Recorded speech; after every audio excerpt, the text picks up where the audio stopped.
எந்த வீடியோவிலையும் நீங்கள் இது போல் நீங்கள் பார்க்க முடியாது. அவ்வளோ நுணுக்கமாக நான் உங்களுக்கு ஒவ்வொரு சிலைகளையும் காமிச்சிட்ருக்கேன்.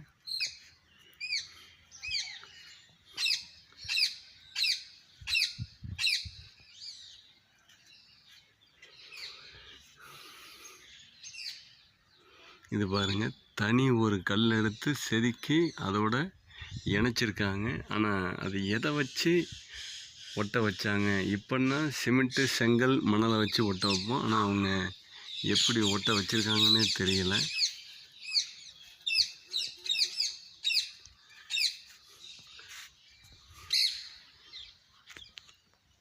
அருள்மிகு தட்சிணாமூர்த்தி மரத்தடியின் கீழே தியானம் பண்ணுற மாதிரி இருக்குது. இன்னும் மேலே பார்த்திங்கன்னா அது அற்புதமாக இருக்குது.